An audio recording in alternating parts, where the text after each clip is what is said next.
If you're listening to this, there's a good chance you work within the real estate investing industry. There's another good chance that you would like to increase the sales of your products or services. Well, you're in the right place. United States Real Estate Investor is a platform you need to place your brand directly in front of your target audience. With our focused, growing audience of real estate investing beginners, enthusiasts, and seasoned professionals, you can continually reach our captivated viewers and listeners with ease. To learn more or to get started today, just visit UnitedStatesRealEstateInvestor.com/advertising. That's UnitedStatesRealEstateInvestor.com/advertising. Get ready to increase your brand awareness and your bottom line. Attract clients with content.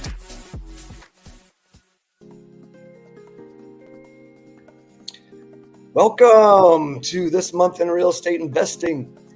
In this episode, we'll be covering a variety of real estate investing news items, including from flip to flop, home flipping takes a dive, marking fastest decline in 15 years. Could AI replace real estate agents? And Opportunity Zone extension likely on hold until 2025. Don't forget, you can join the live conversation with your thoughts and questions on Facebook and YouTube during the show. And excuse me, all this and more on this episode of This Month in Real Estate Investing. Let's start the show.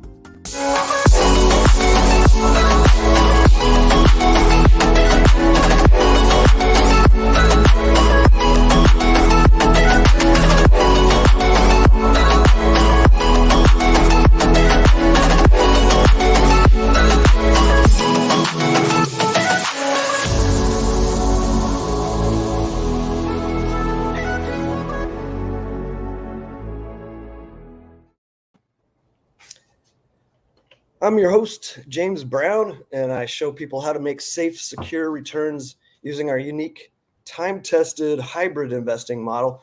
Go to hybridinvestor.vip to learn more. Add the www if it doesn't pop up for you in your browser. If you're watching live, again, feel free to comment and ask questions. Our guests today are Tomas Garcia, Joey Gumataotao, and Chris Logan. In that order, why don't you guys introduce yourselves, share a little bit about your background and the types of investing you guys focus on.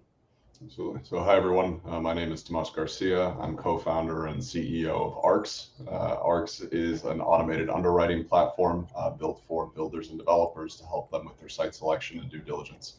I started my career as an investment banker at Goldman Sachs. I went on to get my JD MBA from the University of Chicago.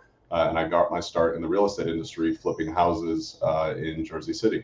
That's a little bit about my background, my area of passion. Thank you for having me on the show. I'm excited to be here. Heck yeah, thanks.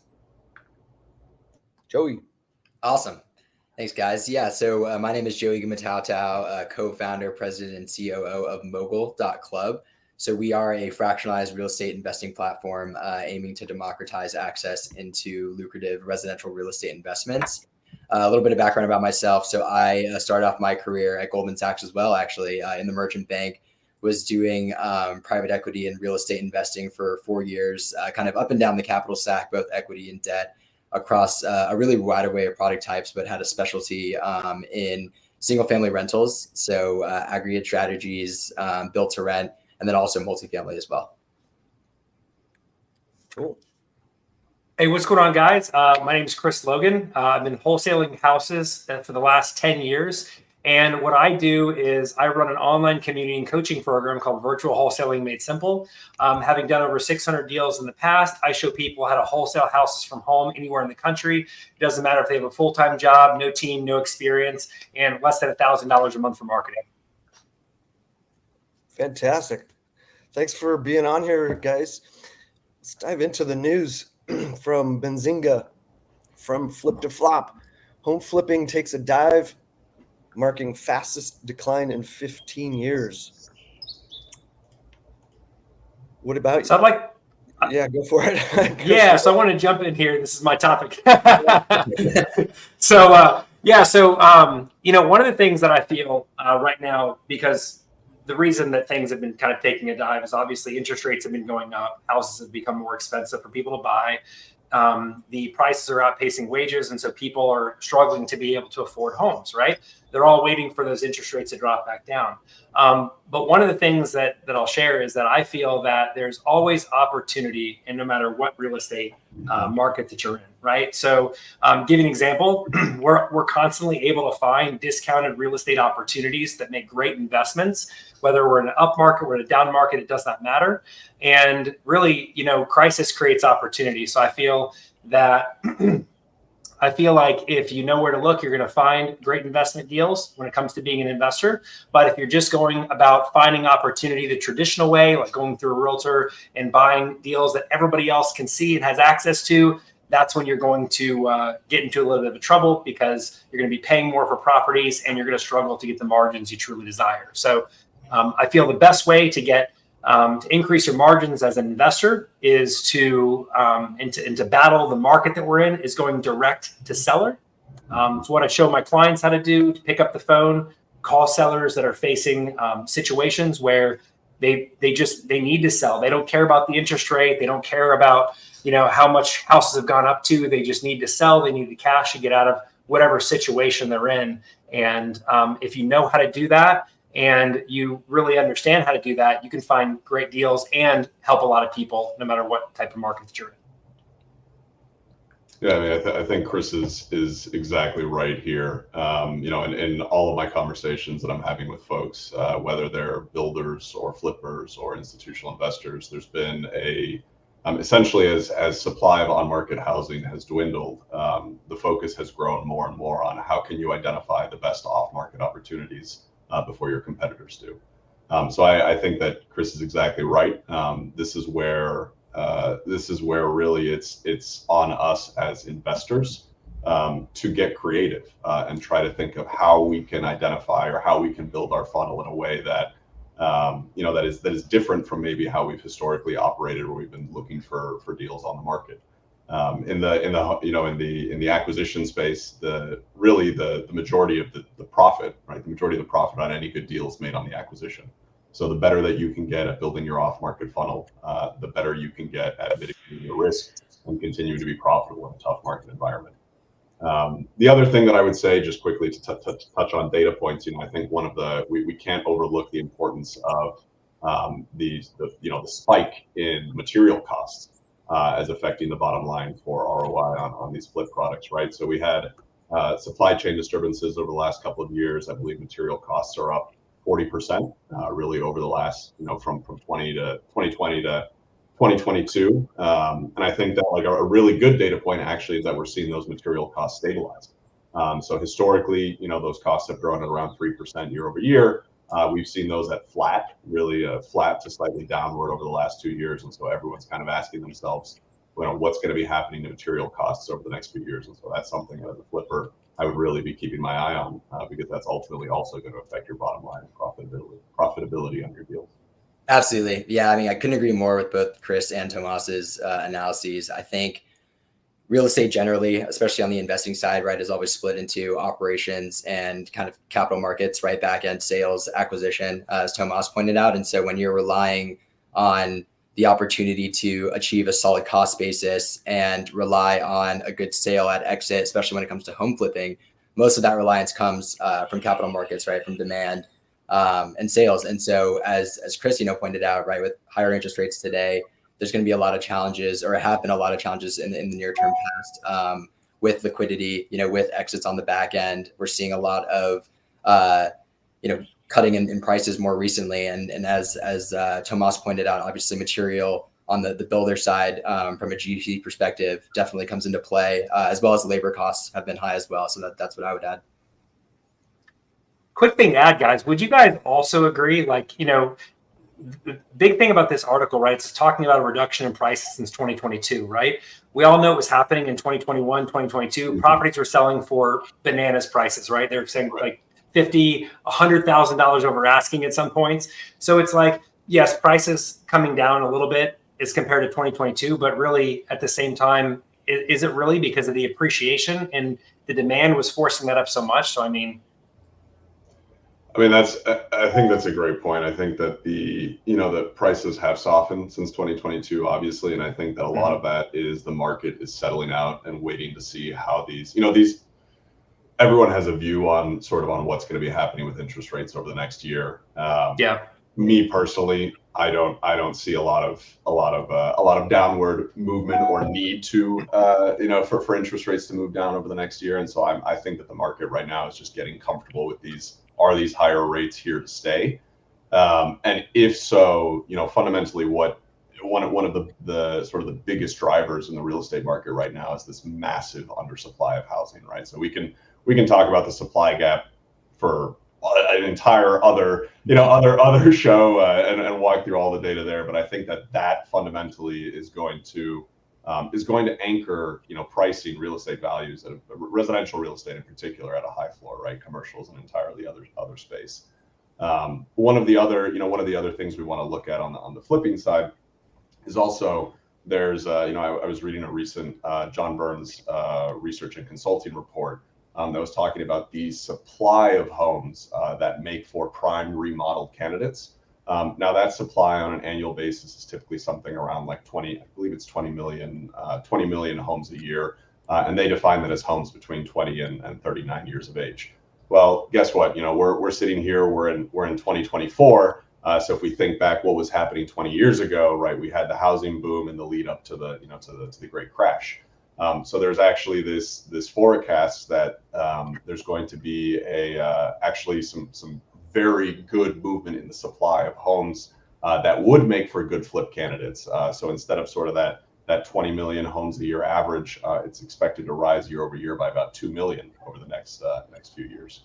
And so that's something that I think we can also take into account. I think that the flipping market has entered sort of a softer period, but I think that there are these tremendous signals and data points that show there is a strong floor for value, and there's an increasing supply of homes that are going to make good candidates for this. So I think this is a great time to be optimistic actually about the future of the remodeling industry.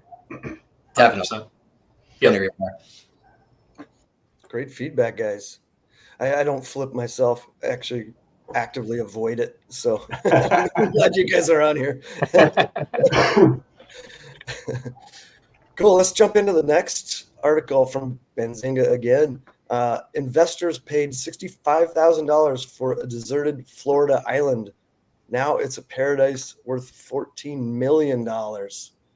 So just a little summary. So in 2017, a group of 4 friends bought this island that was known as Beer Can Island because all these people go party and just throw their beer cans on it. And they came in and totally cleaned it up, made an upscale private club. So that's classic real estate, though. Finding a diamond in the rough, right? Something where one person sees junk and they see a bunch of beer cans piling up on an island, and the other people see like, this is an island, this is opportunity, right? And so they went in, they took a risk, and in real estate, sometimes you take risks like that. I mean, you can get big rewards, and this is just one example of that. I mean, to be able to invest $65,000, clean it up, and then have it listed for $14 million is just totally crazy. But that's just a window inside what is possible with real estate. If you really start to understand it, you get a good handle on it. You can see the opportunity where other people can't. Like, that's where you can make the money. Yep.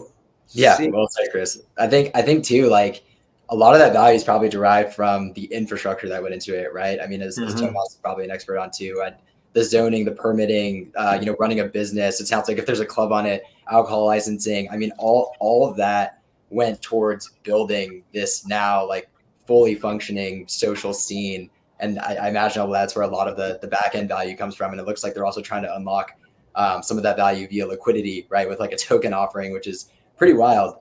Just given the fundamentals have to definitely be there from like a cash flow perspective, future growth perspective. So curious to kind of learn more about how much infrastructure went into that. Love that. I think that they invested pretty heavily in it, right? What I'm seeing here is that they spent over $5 million on the actual renovation. So the pop is not as good as $90,000 to $14 million, but that's still a pretty that's still a pretty good pop, right? I mean, I think this is an amazing story, obviously, and I think it really is a testament to having a vision and executing on that vision, right? It shows how a lot of the time as entrepreneurs, as real estate investors, part of the job is the ability to see around corners and see opportunities that other people might, they might honestly, probably these four guys, their friends and family, or these four people, I don't know anything about them, but their friends and family probably said that they were crazy, right? And now they have the last laugh here. And it's a good reminder that this is what happens when things work out. You get a really, really great news article, and you get us talking about you on a show. But it's also important to think about risk mitigation when you're going into these scenarios. Make sure you do your homework. Make sure you have a strong thesis, because for every success story that you read, there's also something that you don't know about where it didn't work out. That's actually a really good point you brought up there, Tomas, because I'd be really interested to see what these guys' track record is, right? Like if this is their first big project, they're like, let's just go all out, right? Or did they partner with somebody? Have they done projects like this before and had a successful track record? So that would also be interesting to look at to see how this is going to play out. Yeah, absolutely. I mean, I wouldn't be surprised if these guys had some sort of like hospitality background or something like that. Like this reads to me like Soho House on the beach, pretty much. Exactly. It's pretty cool. Yeah, I love this one. Well, let's jump to the next article from the LA Times. California is building fewer homes. The state could get even more expensive. And they refer to Ken Cahan, I guess that's how you say it, from California Landmark Group. He was developing luxury apartment complexes and also some income restricted ones as well. Mm-hmm. What do you guys know about the California market? So I'm based out of Los Angeles. I just moved here in the last year though, so I'm gonna qualify all of my statements with that. Just saying that I'm still very much learning about the California markets. I look at I look at this through the lens of I think the California markets are good. It's a good microcosm for what's sort of happening in the rest of the country, and the article sort of walks through this too, which is that we're seeing a general softening. There's a lot of uniqueness in California, but we're seeing a general softening in the multifamily market, sort of robust tailwinds for the single family market. I think the article talks about how they've seen sort of a 35% increase in permitting for single family, and they've seen that exact same decrease for multifamily in the state. Obviously, there's a huge amount of tract development going on in the Inland Empire. So if you're thinking about Riverside County, Ventura County, there's just some of the, Inland Empire is one of the hottest sort of single family development markets across the country. And where the article, I think, really, focuses in and nails in on one of the things that I see a lot, happening in real estate is a lot, we have this housing supply crunch. There is a temptation to legislate your way out of that crunch. And I think a lot of the time, we have well-intentioned or good-meaning legislation that is passed in an attempt to alleviate, some of the supply crunch, and try to encourage, in the case of Measure ULA that passed in Los Angeles, more commonly referred to as the mansion tax. There's an attempt to alleviate housing costs, incentivize the construction of missing middle housing. And oftentimes, that well-intentioned legislation just has unintended consequences. So something that I was surprised by, because you always hear about this measure, and for clarity's sake, this is a measure that imposes a tax on the sale of properties over $5 million, and then it steps up at over a $10 million sale. And you hear this referred to as the mansion tax. When I first heard about this, I thought that this applied only to residential housing. Surprise! This actually applies to all real estate construction in Los Angeles, right? So this is applying to construction of multifamily apartment buildings. This is applying to office construction. This is applying to everything. I believe I'm correct in saying that. That's what the article says. So if I'm wrong, the article's wrong as well.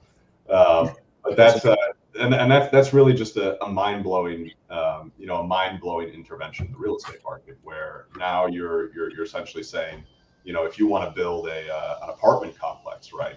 That's probably gonna, if it's of certain size, it's gonna sell for more than $5 million in its totality, right? So now you're throwing on top of that sale at least a 4% tax that's directly hitting the bottom line of the developer. You've just made it immensely harder for developers to deliver more units to housing in an already difficult environment. So it's a little bit of a I think that we could talk about the housing market itself, the implications of the taxes, but what I see here is there's a broader story, which is the importance to actually to really model out what the economic impacts of legislation are and how they affect developers and investors' incentive structures. 100%. Always got to have that bear case scenario. No, yeah. So my family's actually out in the Bay Area. I grew up in the Bay Area.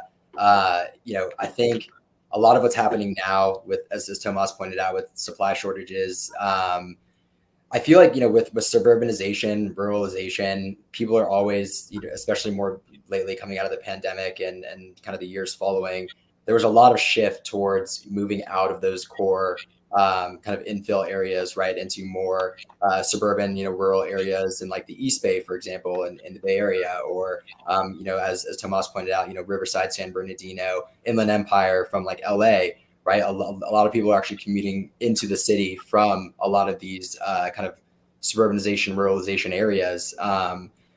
It's interesting because a lot of the things that are happening now, even though there is relative softening with pricing coming out of the obviously upswing that happened in home prices post-pandemic, there's still a lot of shadow market demand. A lot of places that, like San Francisco and LA, have all cash buyers that are willing to come in and swoop up these homes that are still listing for under 30 days on average within the city. And even though there is softening on some prices, a lot of these owners as well have been, sitting on these homes for years. Most of them are already paid off from a leverage perspective. Their mortgages are paid down. The rates are relatively low, right? I think the average rate was around 4 or 5% for existing loans, as they mentioned in the article. And so I think one of the things that we're going to see is, as that demand remains sticky and as kind of, animal spirits around these core areas, like the New Yorks of the world, the San Franciscos, the LAs come back, whether it is with the kind of upstart of the office scene again, or if it is just generally with, ups and downs of these core cities, I'm curious to see what we'll see in the future. And maybe Chris has some good insight into pricing. Sure. Yeah. So no, that's totally, man. One of the things that we're seeing in, give an example, Jacksonville, I don't know too much about California. One of the things we're seeing in Jacksonville is there's like almost an overbuild of new construction houses from like local companies and national companies alike. And what's happening now is the new construction houses are actually selling for less than the resale homes, the homes that have been remodeled. And so that's causing the resale homes to sit on the market for a much longer period of time. And I connected with one of my local realtor connections. She's a member of our team in the Jacksonville market, and check out some of the bonuses that a lot of these new construction companies are offering to homeowners to purchase their home over resale home. Give an example: 6% closing costs, paid rate lock to 4.375%, and you get to pick the closing date. Right. Next one is $48,000 in incentives. Only a $10,000 binder, which is usually 5% of the purchase price. So it would have been closer to $45,000. $25,000 off lot premium, $15,000 extra incentives on top of the $15K already offered. So it's very interesting to see what's happening in just different parts of the country. I feel like you guys touched on earlier, with material costs kind of stabilizing now, those are increasing for a long time. So that caused people to pause for a little bit. So only time will tell to see how things are going to shake out. But It's just really interesting how in certain parts of the country, there's a lot of new construction and it starts competing with even the resale homes. And then other parts of the country, there's just still not enough inventory. So it's just going to be interesting to see how things go over the next several years. Totally. Let's jump into the next one from Benzinga. If you're in desperate need of an affordable house, Baltimore is selling them for $1. So they've got the Buy into Be More program. These are city-owned vacant homes. They're selling them for $1. Of course, there's rules around it. So, and again, these are underprivileged neighborhoods, probably similar to opportunity zones, which we'll talk about as well. So let me just read off some of these contingencies. So they've got to invest $90,000 in renovations, live in the home within a year, and live there for at least 5 years. So that's definitely a specific group that's going to be able to do that, obviously. So you want to jump in on that one? This is kind of similar to something that HUD did in Florida, where they did $100 homes.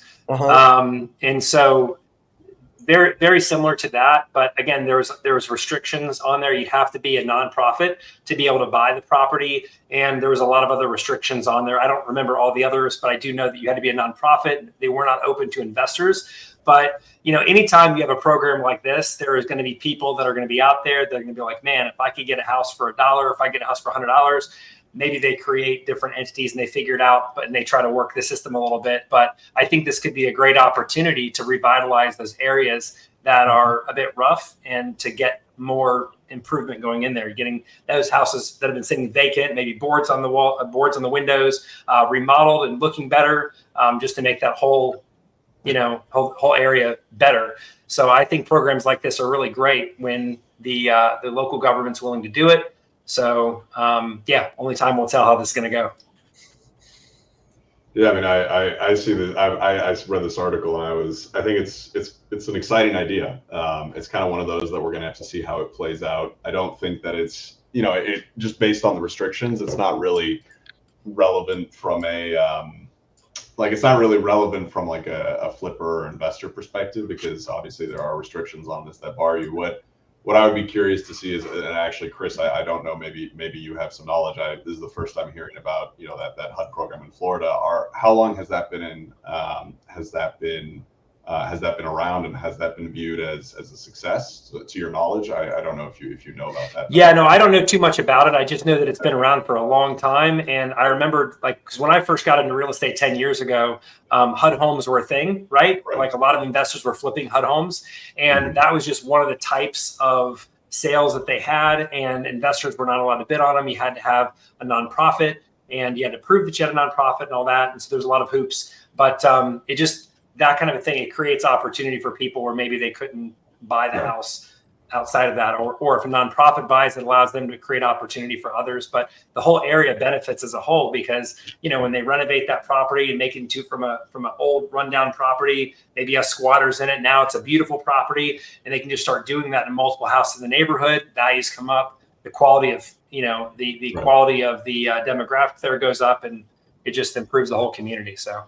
No, it seems very promising. One of the things that I would be interested to see how it plays out. The restriction, the requirement that you invest $90,000 to renovate. That's a steep requirement, because you're thinking about it. If you have $90,000 of cash sitting around, I'm just going to use a 20% down payment. That's getting you theoretically into a $450,000 home. And I think that the article mentioned that the average home price in Baltimore is $257,000. So it's kind of again, it goes back to this, like, what are the incentives when we're putting in place these legislation? Who are these laws really for?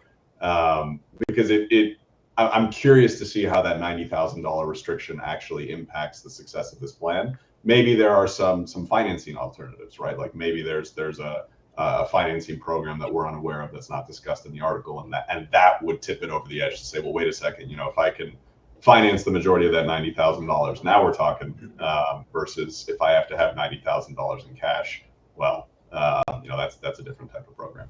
Sorry, Joey, I didn't mean to cut you off there. Oh, no, not at all. I completely agree. And that's actually something I was going to point out to you, Tomas, is like that $90,000 is really no small chunk of change. And if you're thinking about what that looks like on a margin of the home values there now, like that $250,000 range, like I'd be really curious to see how that translates into value increases market wide, right? Because that takes time. And we've seen case studies with different revitalization efforts in several cities, like, Chris cited. And then also, there were some in Dallas. There have been several around Southern California. There was one in Houston. They all took years before, you could actually see some tangible upswings in like what those prices looks like. So it really all comes down to the incentives, but full support of like the free market revitalization efforts. I think it's an incredible opportunity, but yeah, very curious to see how that will play out. Fantastic. Hey, let's just take a break and hear from our first sponsor. Join renowned note investor and host Nathan Turner at the 9th Annual Diversified Mortgage Expo in the heart of Music City, Nashville, Tennessee. This May 31st through June 1st, experience the world of note investing at the DME Note Investing Conference. Across 2 action-packed days, engage in 18 informative sessions covering everything from first and second lien mortgages to seller-financed paper and institutional loans. Whether you're a seasoned investor or just starting out, the DME 2024 is your gateway to learning from industry leaders. Hosted by DME organizer Nathan Turner at the Hilton Nashville Airport Hotel, enjoy a venue that's perfectly tailored for learning and networking, with quiet seating areas ideal for one-on-one meetings. And outside the conference space, feel free to explore Nashville's rich heritage and vibrant culture. Don't miss out on the opportunity to network with hundreds of investors, institutional sellers, industry experts, and high-quality service providers. Grow your knowledge, expand your network, and elevate your business. Act fast by April 30th to take advantage of early bird ticket pricing. It's not just a conference, it's where the note industry meets to learn, network, and grow. To get your tickets now, visit UnitedStatesRealEstateInvestor.com/DME 2024. That's UnitedStatesRealEstateInvestor.com/DME 2024. The Diversified Mortgage Expo. Learn, network, grow. See you in Nashville. All right. Yeah, Nathan Turner, who's putting that on, he's been a guest on our show a couple times. He knows what he's talking about. So if you're, especially with the note investing. Very cool. All right, let's get back to the news from Las Vegas Review Journal. Could AI replace real estate agents? So I'm a licensed agent. Are either of any of you guys licensed agents? And what do you think? Oh, you are, Chris? You're on mute, Chris. Oh, yeah, you're muted. Here we go.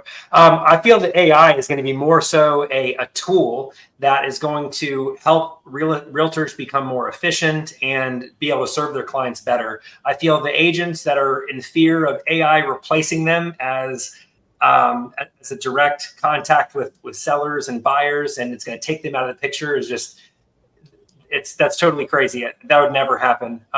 The ones that use AI and say, I'm going to use this as a tool to make doing business with my clients better and help them, service them better, are the ones that are going to thrive. The ones that are just kind of stuck and worrying for their jobs, they're going to fall by the wayside anyway. So that's really what I feel. The person that is beta testing this, they're a broker. So they're not looking to replace their own job, and again, AI still has to be told what to do in a lot of ways. So if you can tell it what to do and you know how to do it, you know how to work with it, you're really going to thrive in this new economy that we're going into. Because again, setting up manual property searches and handling conversations that's like really quick conversations that are very, very basic. It's going to save the agent time, allow them to service more clients, and like I said, get answers faster to their clients they have anyway. So I think AI is going to be a huge plus for realtors and all businesses. It'll be a great supplemental tool, and honestly for education too, right? Like I went through the home buying process for the first time about 4 years ago, and honestly I had no idea what I was doing, right? I had this background in real estate, study economics, and had essentially no practical knowledge of the home buying process. So I think that the education that'll come with that, right, of having like a chat tool, for example, that can just kind of give you all of the know-how answers of like what to do when navigating through a transaction is going to be incredible.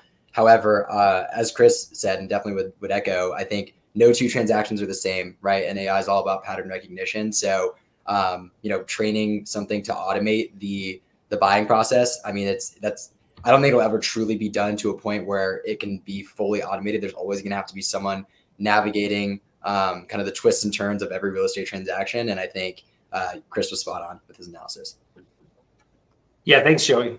I mean, AI is a tool, and the people who learn how to use it are going to thrive, and the people that don't want to learn how to use it, and the people are kind of stuck in their own ways, and they're just worried it's going to replace their job. Like I said, I don't think they're going to be around long anyway. So, yeah, I use it to do property descriptions. Yeah, Yes. That's huge. Painful. Huge. You got this long list, and you got to make it flow, and it just helps smooth it out. And I still have to go in there and tweak it. There's still a human part of it, but man, that really helps. And there's so many other things. In fact, Rick Jansen, he's with EXP, our brokerage, and spoke on stage with me at a regional rally recently. He's got a couple different tools. One of them, he calls it your virtual twin. So you've probably seen it, where they do the deep fake thing. So you record a video of yourself, so it's got your face, and then That's freaky. you can plug in, have it with scripts, and use that for content to generate leads. It's amazing. But it's not going to replace. I think the biggest thing is the emotions, helping people get through that part. Mm-hmm. AI is not going to be able to replace that part of us. Real estate is very much a people business, very much a people business, and you'll never take the people out of it. Yeah, it's not going to happen. Yeah, and then that pivots into negotiation, which is very emotional and complex.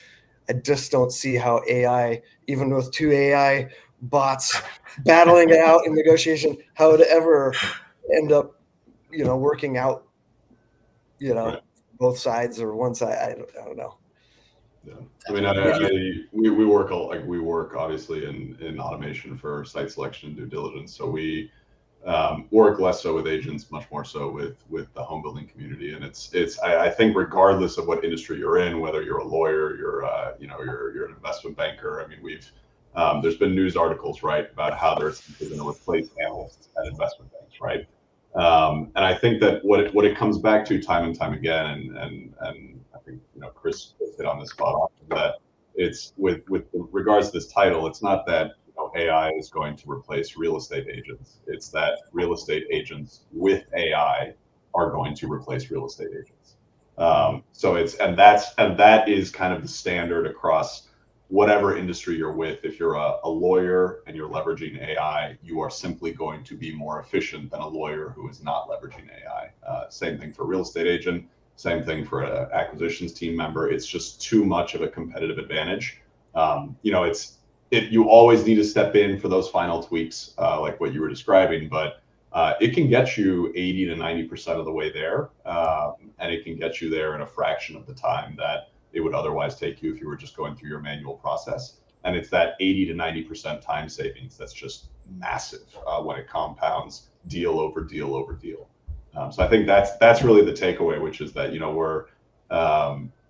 people are scared of AI, but really it behooves us all to learn sort of what's within the realm of the possible. What are the limitations, right? You're not just going to post a property description that an AI spits out after looking at the photos. You're going to read through it and you're going to make the adjustments that you see are right, because that's what's needed to be done. But it's a massive force multiplier. So it's on all of us to really educate ourselves and learn how we can integrate it into our businesses. 100%.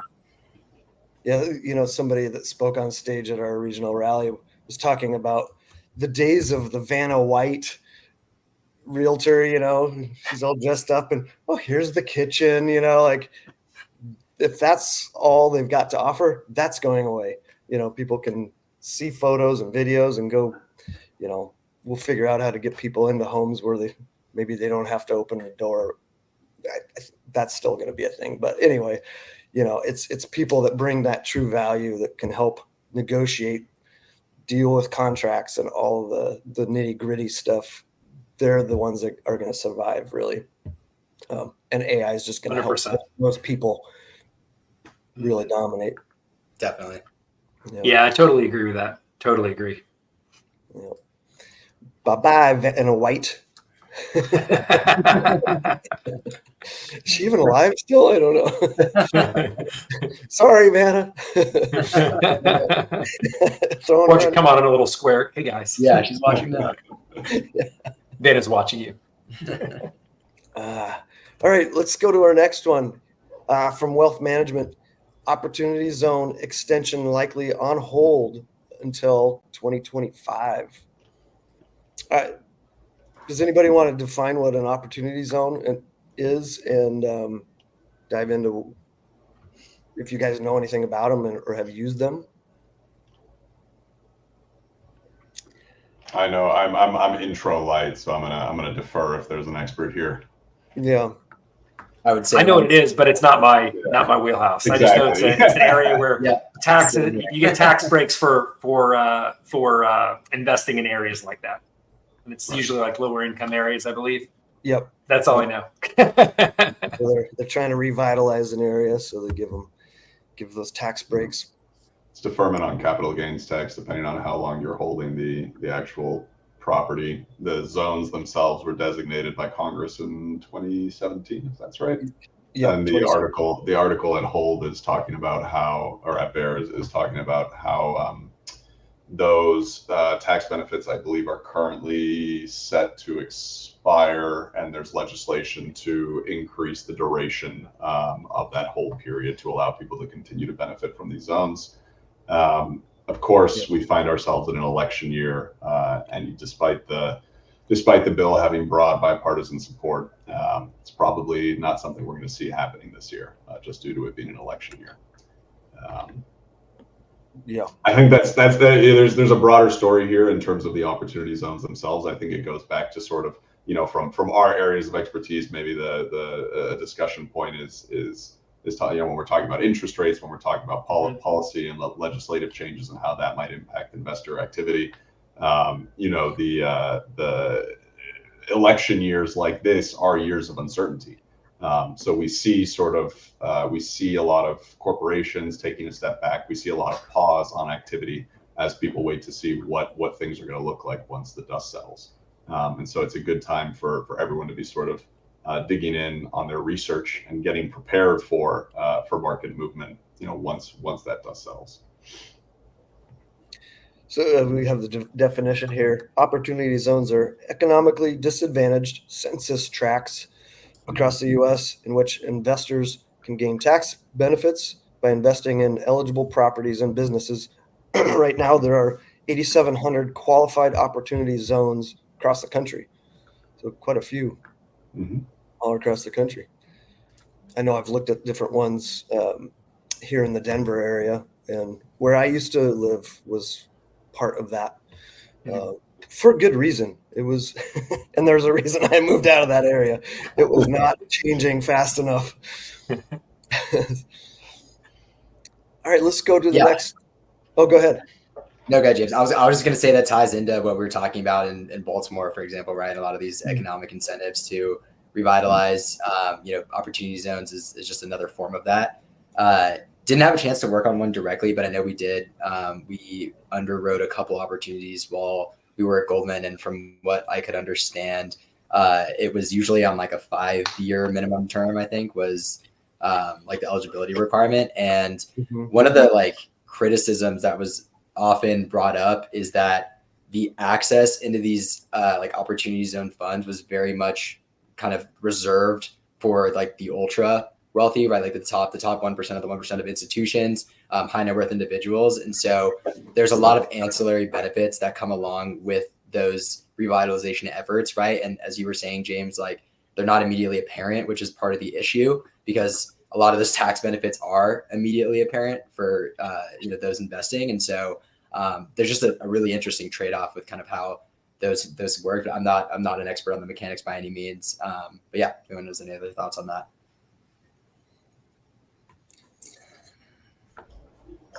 Let's see. Let's just jump into the next one. Oh, did somebody have something? Okay. NBC6 South Florida news. A new real estate trend. Shopping malls converted into residential units in South Florida. Of course, this comes up every month recently.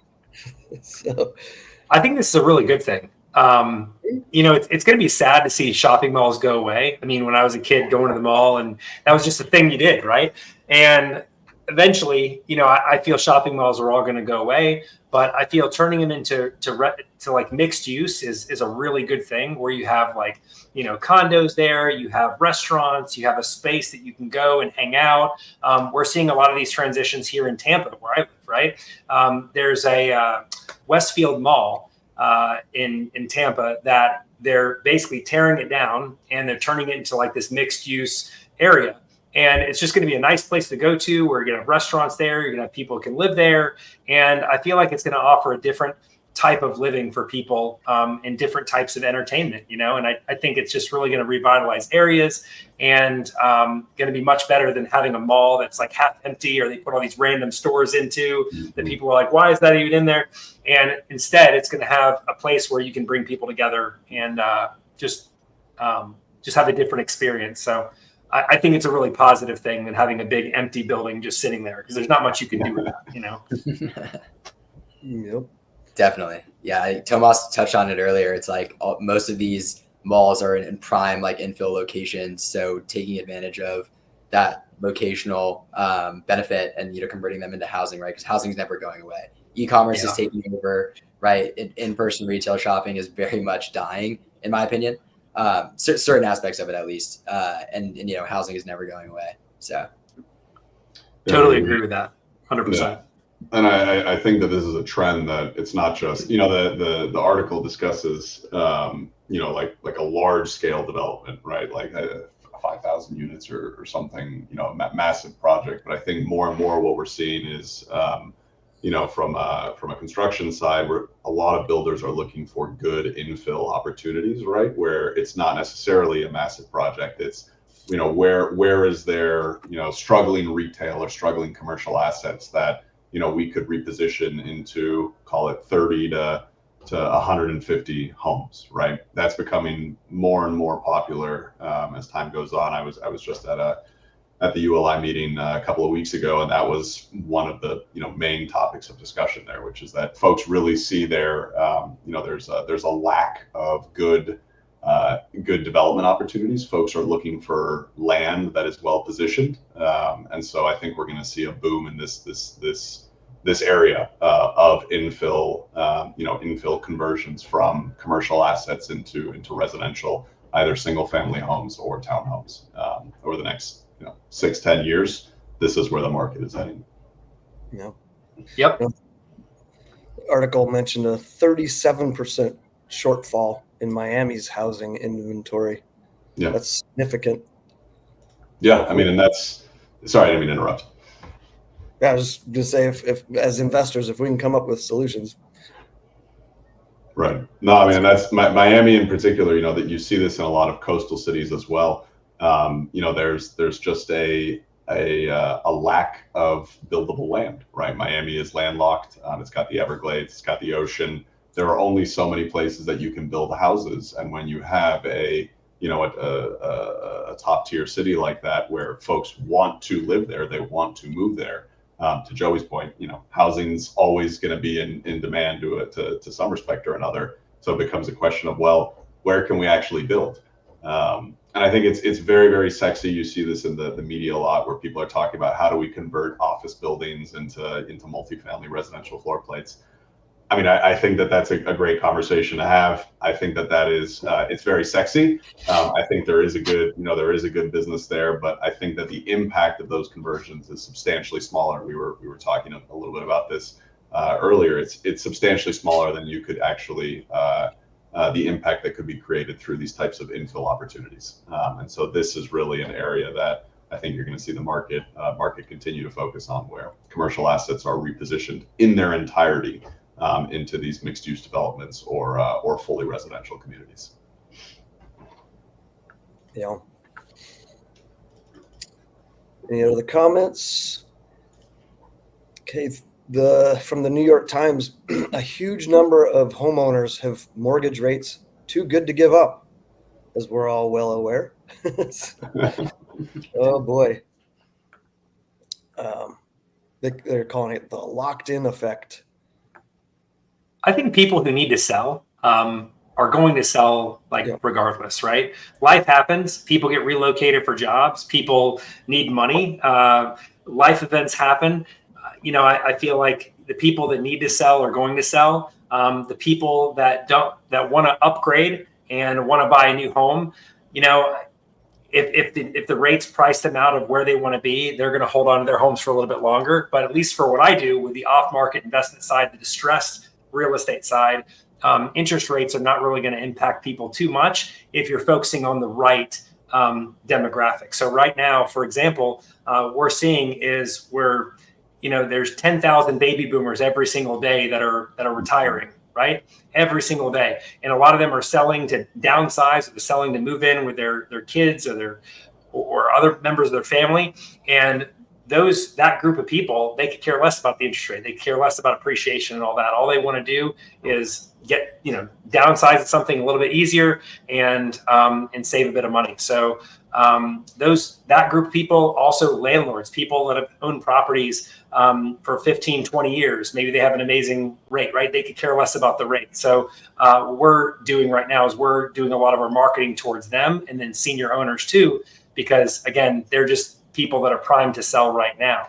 But people that, got 2% or 3% interest rates during COVID, and they're kind of hanging tight to sell, you may have a lot of people holding back, but there's a lot of people who bought houses on impulse, right? Where they bought a house and they're like, because it was the frenzy where they had 10 people and they had to be the highest bid and get it, and they got it. And then they're like, shoot, I really don't like this house. I sacrificed on a lot of things. So I think if people really want to move, they're going to move, right? Because at the end of the day, interest rate is not permanent, right? It's always something they could refinance out of into something else. Interest rates have gone up and down over the years. Time will only tell if it gets as low as it did before. But I mean, at the end of the day, I feel like the people that want to sell, like if there's realtors right now that are like, oh, my business is suffering because I don't have enough clients to work with, or this, that, and the other, they just have to adapt to the market we're in right now. And the move they need to make right now is focusing on the people that want to sell, focus on the people that they can help, and just everybody else will fall in line.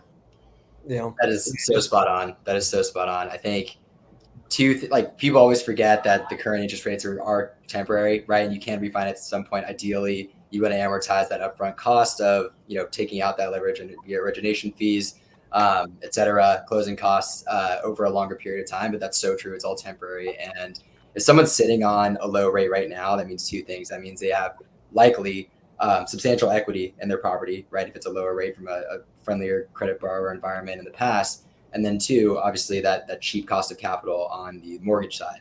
And the traditional means of liquidity for a homeowner, right, for a seller is you could either, sell or essentially refi, right, in the form of a home equity line of credit, second mortgage, et cetera. There's 100 different ways to do it. But there's like a weird adversarial effect because the cost of capital to take out a HELOC, right, on especially like a shorter term rate, which is probably north of, the prime rate, right, so north of 10% plus, whatever, or the prime rate's like I think 8.25 or something. So then the rate for a HELOC is probably 10% plus, I think, right now. Taking out that expensive leverage against your equity makes zero sense, right? But people are also obsessed with holding on to their low rate on their primary mortgage, and it's like, well, what's the answer? What do you do? We're working on ways right now to, I'm sure, just as Chris is describing, to increase liquidity for very low cost to sellers directly, which I know a lot of people are finding ways to do that via permissive transfer agreements, right, for their loans to be transferred to others outside of your typical FHA transfer. Trusts, right, is another way to do it. So yeah, just curious to see what's going to happen. I think there's going to be a buyer frenzy in the near term. As Tomas pointed out earlier, definitely a lot of great kind of fundamentals coming into light for single family development and rentals going forward. And I think, time will tell kind of what happens on the liquidity side. Good points, Joey. Good points. Thanks. Yep. And well spoken. It's great. Well, one of the other things I like to touch on here too is this kind of has a theme with the other article we talked about with AI and real estate and people worrying if their jobs are going to be replaced, like realtors saying, is this robot going to replace me? This virtual robot, is he going to replace me and how I serve my clients, right? And then you have realtors right now that are like, oh, nobody wants to move. It's just, I don't know what I'm going to do. Maybe I can't be a realtor anymore. It's so tough right now, but got to adapt, right? This is the time right now in real estate where you got to become creative. You got to adapt, and you can't focus on all the reasons why you can't do something. You have to focus on the reasons why you can, and you got to look for opportunity where other people don't see it, because I think that is really going to really define who succeeds in this market, who doesn't, are the people that adapt and the people that find a way to succeed, right? And find clients to serve versus the people that just are like a tree. They're just stuck and they're like, there's nothing I can do. I just don't know what to do, and so on. So I really feel like, again, the people that are creative right now and the people that are the ones that says, I will find a way and I'm going to adapt, are the ones going to thrive. And the ones that just say, oh, it's poor me, this, that, and the other, they're victim in this market. They're the ones that are going to be replaced, Yeah, I just released a book on divorce. People going through divorce all the time, right? And it's complicated. So I released a book to help people kind of navigate that. So love that. Very cool. Yeah. Like navigating how to get divorced, or navigating the step by step. Get divorced. Not to plug the book, but can we? Yeah. First chapter is just a good nudge. Like, why would you get married? That's so good. Oh man. Oh, good stuff. Yeah. Well, hey, let's take a break for our next sponsor. Are you looking to elevate your business through exceptional content? Universe Media Publishing is your gateway to success. We understand that in the world of business, content is king, but not just any content. Your business deserves content that captivates, convinces, and converts your audience into clients. At Universe Media Publishing, we specialize in crafting SEO-rich web content, persuasive copywriting, and marketing copy that resonates with your audience. We don't just write, we engage, we connect, and we deliver results. Imagine your brand's voice amplified, your message crystal clear, and your presence dominating the digital landscape. That's the power of partnering with Universe Media Publishing. Don't let your business just blend in. Stand out, be heard, and make an impact. Connect with us at Universe Media Publishing, and let's turn your vision into reality. Visit universemediapublishing.com today. Your story, our expertise. Together, we'll create magic. Okay, back to the show. From Portland Press Herald, Biddeford, that's how you say it, landlord claims Central Maine Power Company double billed her and tenants for nearly 20 years. Wow. That added up a little bit. Just a little. She said she's estimating losses between $50,000 and $125,000. And they actually admitted to it, but not all of it sounded like. So she's trying to go back 20 years. I wonder how she caught it and why she didn't catch it sooner. I mean, 20 years, that's a long time. It's like, oh, by the way, I just noticed this. It's kind of on her a little bit. Yeah. For not catching it. Yeah. Because, I mean, I could understand, like, there's some mistakes made and then someone comes back and says, hey, I was overcharged here, right? I'd like a credit on my bill. But when you wait 20 years, I mean, there's got to be a statute of limitations or something on that, unless it was just completely hidden from you and you couldn't see it at all. And then at that point, then that's a different story. But yeah. I mean, there is a statute of limitations, and that's why they're admitting to the wrongdoing, but they're saying that they only have to pay for the last 6 years of overbilling instead of 20 years of overbilling. Wow. Which is their own rule. Probably. This is a weird one. That's just that's how I feel about it. It's kind of, I mean, like on the one hand, I agree with you, Chris, which is like, this would be something that should show up if you're, maybe this is the importance of proper documentation of your operating expenses when you're owning a building. Like that's the lesson, Yeah. right? Because I think she noticed it. She noticed it when there was like a revising of some bill or something like that, and that's when it came to her attention. On the other hand, I also don't feel comfortable just saying like, hey, I like how we all get utility bills, right, on a monthly basis. And like probably we all look at it and are like, yeah, that's in line with what it should be on a seasonal basis. But like, I don't know, my utility could be overcharging me by $50 or $25 a month, and probably wouldn't even notice it.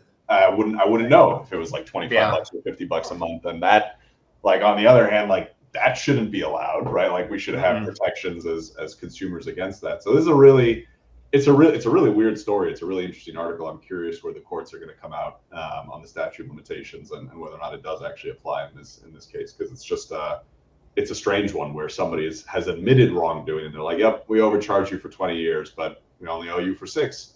So I don't know.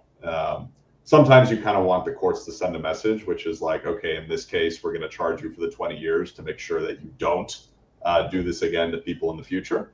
That's more of an activist court approach, but this will be an interesting one. Yeah, I mean, it's funny. I actually saw a news story on like CNN the other day of a similar issue happening with another couple that was living out in Southern California, and it just got me wondering after reading this too, how many people are truly going through that, right? Because just like Tomas said, like I certainly do not double check my utility bill. Like it's like, okay, it's paid. If anything, it's automatically deducted, right? With like from auto bill, auto pay, whatever it is. And then you don't go back and be like, okay, wait, this is exactly how much I used. I also remember reading that elsewhere that there are like a lot of issues sometimes with meters, which is super interesting because they're typically not serviced on a regular basis until homes are transacted, right? So until like ownership changes and need to start and stop services. I know a lot of the servicing on like meters goes by the wayside. So I'm really wondering how much kind of like, delta, right, is truly happening between real usage and what you're billed for. I'm super curious. Let's jump into the next one from Newsweek. California condo sells for about half its value. Oof. The housing market rocked. It's painful. Yeah, it's a 2-bedroom condo recently sold for $675,000, nearly half its 2019 value of $1.25 million. That is significant. Wow. I didn't realize condos are the first things that are going to be affected when the housing market starts to turn. Like it's one of the first things that start to go and signal everything else. Right. I mean, my take on this, I think this is a fairly sensational article title. I think this is one of the, like when we're talking about data science, when we're talking about the data in general, I think it's very, very easy always to cherry pick statistics, and I think this is a great example of somebody going and cherry picking a statistic. They found one property, that property sold for half its value, and it makes for a great news article, right? Because now we're here, we're talking about it. But I think that really what's important, is and as analytical people or people who are interested in the real estate market, who want to participate in the real estate market, invest, I think it's really important to not make your decisions based on anecdotes, and not make your decisions based off of one-off data points. This is one of those things where it's really important to look at market aggregates. It's really important to look at trends. It's really important to be skeptical, really, of any data set that any data source that you're reading about, right? Whether it's from whether it's from reports like this, or whether it's certain economic indicators that are reported. It's really important to dig into what is the origination, what is the source of that data, what is the data being used to say, what's the story that's being told with that data. And do you think that there are any flaws, right? Or is there any misrepresentation? Is the data being used in a certain way to perhaps influence your opinion? And so in this case, I think that this is a great example of a single data point, a single anecdote that is being blown up to write a story. And I think there is some merit to that story, right? And there's something there that is worth investigating. But I think that we as analytical people should always be focused on, data in its aggregate versus one-off single points. You just highlighted why this show is so valuable, because we pull all these headlines and there's a lot of sensational things like that where, man, maybe the reality is off from Right. that. Fear sells. Yeah. Yeah, exactly. So yeah, Exactly. that's why I love this show. We can really dig into it as real investors in the trenches. Right. Absolutely. Yep. Yeah. 100%. Yeah. Our next article from United States Real Estate Investor: new doom loop. St. Louis, Missouri downtown decline drags on. It says there's a record 2.3% downtown office vacancy rate, reminiscent of broader challenges affecting cities like Baltimore and Detroit.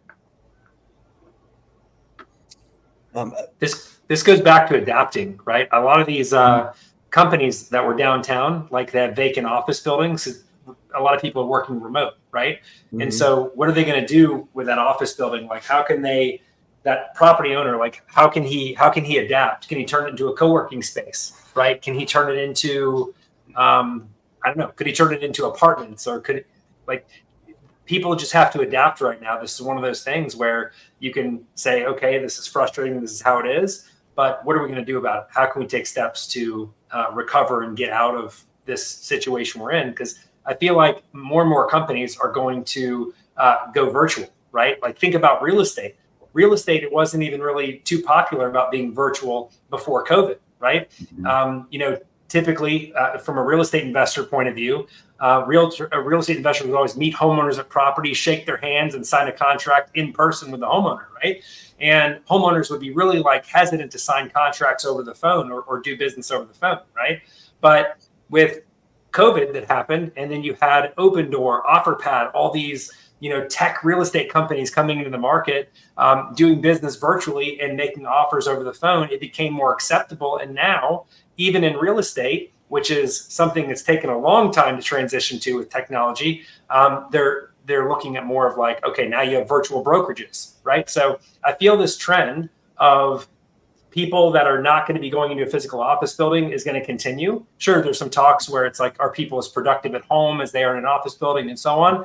But I feel like the costs are not going to be companies can't justify the cost to have a building now with running that building and having a ton of people in the building. I feel like you're going to see, if there are office buildings that are headquarters, are going to be smaller, and half the time it's going to be vacant, half the time it's going to be full. So only time will tell, but they got to do something else with these buildings than just leaving them vacant. That's so true. Yeah, from a macro trends perspective, I think something that's also influencing the market is a lot of the debt that was taken out on these properties, matures, right? There's timelines, there's extensions, there's opportunities to renegotiate, refinance, and typically with a lot of these, larger lenders that have, loans that are secured by very prominent institutions, there's a lot of leeway in terms of what you can do to structure, facilitate and operate, buildings like the one that was cited in here, the old AT&T building as well. And so I think, I think from a macro trend perspective, Chris is spot on. There's definitely a lot of a huge downturn in the operational value when it comes to yields that you can achieve with any commercial building that was, on a typical lease structure with corporate lessors. And so I think one of the things that also, Tomas said that rings true is this is one data point. There were a lot of extenuating circumstances that went into the purchase of specifically the building cited in the article. And so I think definitely important to, expand your view of the market as a whole and not just focus on one data point. Great points. Antonio, our producer, said he's from St. Louis. He said he knows of a bunch of buildings that have been vacant for 10 plus years, and then COVID and high crime have exacerbated the decline. One of the things it says in the article here is that cities like San Francisco have begun addressing these issues by converting the office spaces into more attractive and multifunctional areas. So that's like we've been talking about, right? Just adapting, and they've been, taking steps towards that, where other places have just been sitting and just letting the buildings stay vacant. Right. And I think that you're going to see more and more cities following the lead of San Francisco, more and more savvy owners. Because if we're talking about macro trends, Joey, like I think it's the U.S. share of working from home. Pre-pandemic, it was roughly 6% of all days worked in the United States were work from home. And now, post-pandemic, that trend has settled out over the last few years to about 30%. So you have this massive shift in just how the labor market operates.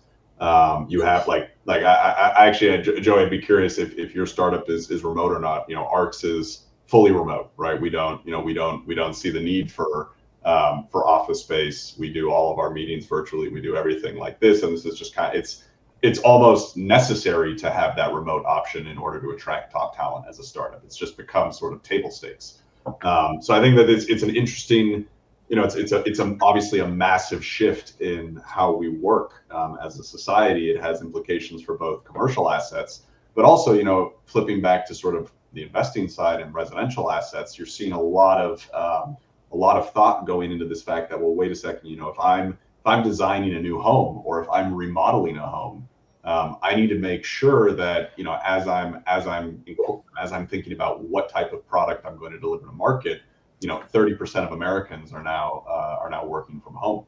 And so the demand or the need for good office space, for example, a home office, has skyrocketed, and you're seeing more and more sort of ahead of the curve builders now starting to start 100% plans and deliver plans to market that meet those changing or evolving demographic needs.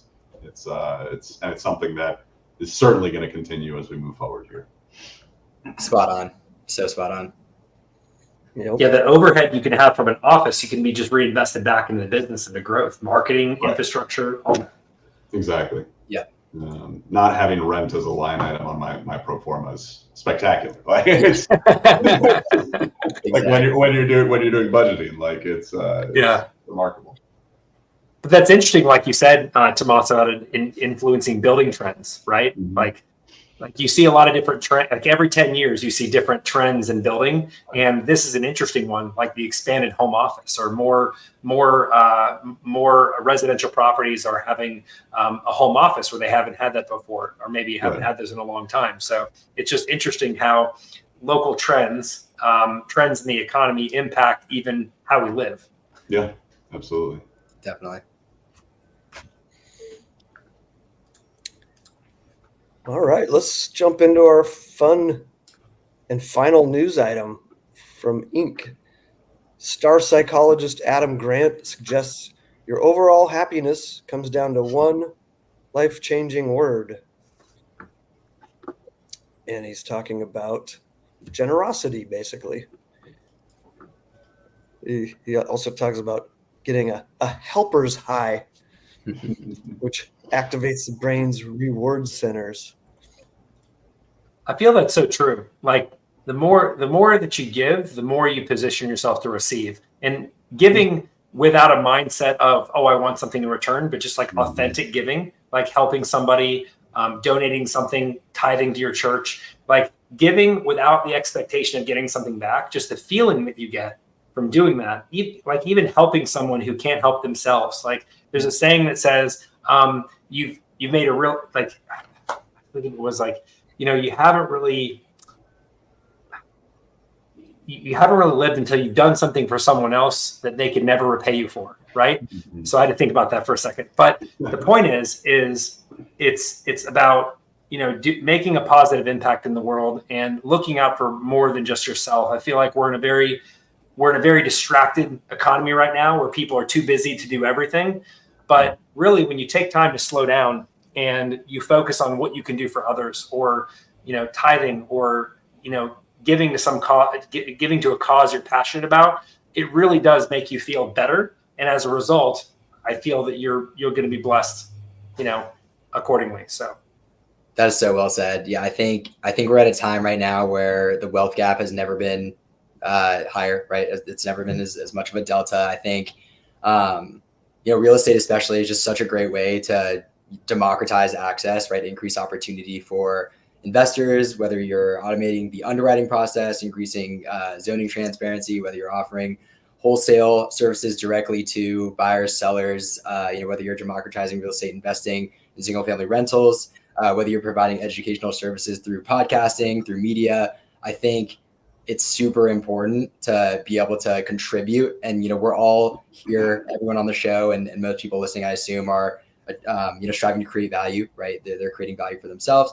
They're creating value for the economy. And then hopefully they're creating value for others in the process. And I think real estate is just such a great private market asset to be able to do that with. There's not a lot of crazy speculation when it comes to, asset level specifics, like there is in the public markets. There's a lot of control. You can make educated decisions about what exactly you're going to do. You can do the diligence. You can do the underwriting, just as Tomas pointed out earlier. I think it's just such a great tool to allow people to, increase their overall access and ability to kind of achieve gain. Preach.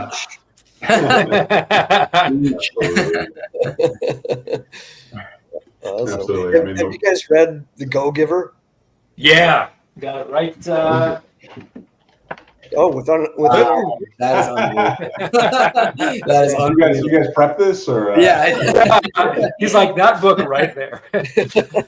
Yeah, I recommend this to all my coaching clients because, coming into real estate for the first time, you don't have a lot of resources, right? And so you have to be about, what can I do for you, right? You can't just approach people with this attitude of, hey, what are you going to do for me? What are you going to do for me? But you approach this seasoned investor who buys 300 deals a year. You haven't even done your first deal, going to him and saying, hey, what's your biggest need right now? How can I help you? Right? Such a different mentality from saying, hey, do you want to buy my next house? Right? It's different. And I found that when I first got started, that was really something that really set me apart from a lot of people. I like to think is because I'd have rehabbers come up to me and be like, hey, Chris, my biggest need right now is I need a new granite guy, or I need a new flooring guy. Right. And I'd be like, you know what, let me dig into my Rolodex and see what I can find. I would network like crazy with some of the top investors in the area, and I'd get their recommendations, and then I'd refer them to him, and he'd be like, are you serious? Wow, it's amazing. Nobody does this, right? And so when you go above and beyond like that for people, and you focus on serving first and giving first, right? Tremendous opportunity comes your way. So couldn't agree more. Yep, that's how I started going to RIA events. I had nothing to share. You get up in front of people and say what you do. I'm like, I don't do anything yet, but I will be doing something, just not yet. Yeah, just started building that Rolodex, and now that's really valuable, at least for me and for everybody else. So, and I always have to remind myself to be that go-giver and start asking questions. What do you need? That's easy too, right? Instead of forcing it and being like, hey, this is what I need. What do you need? That starts opening up these conversations. Makes you feel good. Definitely. Oh, absolutely. Couldn't agree more. Definitely. The helper's high. Yeah. The helper's high. Yeah. I think touching on it just from a startup or business perspective, right? A lot of people think that they should start a business because they're motivated by profit, or they're motivated by making money. And those are the people who go out of business the fastest. Because you have to have a reason to get up in the morning, right? You have to have a reason to work as hard as everyone here is working, and a lot of that passion can come from a desire to create social change or social impact. And totally. So I think what a lot of us are talking about here is how real estate it's a terrific medium to create social impact, in addition to creating financial independency and all of that good stuff as well. It's a unique industry in that respect, and so I think that it's something that is in short supply, and everyone who's participating, from the real estate investors to the flippers to the developers to the agents, all of us are ultimately working towards getting people into houses. Like that's what it ultimately translates to, is getting people housed. And so I think that's it's the reason why I get up every day, is because I want to see a world where, everyone who, everyone who wants to be in housing can be in housing. And I think that's something that is sort of just the bottom line that underlines every single real estate transaction. So, it's a little bit less from the day-to-day sort of idea of giving, but I think that having that social mission can be very, very empowering as entrepreneurs, as business owners, as real estate folks. Yeah, absolutely. That's good stuff. Our platform, the United States Real Estate Investor, we've got multiple shows. This is one of them, kind of flagship one. We came up with this to share knowledge on real estate investing, financial literacy. So hopefully we are delivering on that goal. Absolutely. So, I love the wide range of topics and just how different each one is, and how each person has a unique viewpoint on it and perspective. It really makes you think about these in a lot of different ways than if you had just read the article yourself and be like, oh, okay, that's good info, right? But you got some rock stars here on the podcast, and it's been great hearing you guys' perspectives. You guys amazing perspectives on what you've shared, and I've enjoyed hearing your opinions, and it's made me rethink some things too. So fantastic. Likewise. Awesome. Sweet. Well, that covers the news portion of the show. I'd like to thank our sponsors, Nathan Turner's Diversified Mortgage Expo 2024 and Universe Media Publishing. And of course, thanks to you guys, Tomas Garcia, Joey Gumataotao, Chris Logan. Appreciate you guys sharing your knowledge and your time. Why don't you, in that order, Tomas, Joey, and Chris, let people know how they can connect with you guys? Yeah, absolutely. So you can find me, email is probably the easiest way to get in touch with me. It's Tomas, TOMAS, @arx.city. You can also find me on LinkedIn, or if you just go to the website, arx.city, you'll see a contact us form there. So, if anyone's involved in sort of the home building, residential development industry, that's my bread and butter, but would love to connect with any listeners regardless. Thank you very much for having me on the show today. I appreciate it. Thank you. Very nice. You can reach me by email as well. Joey at mogul.club.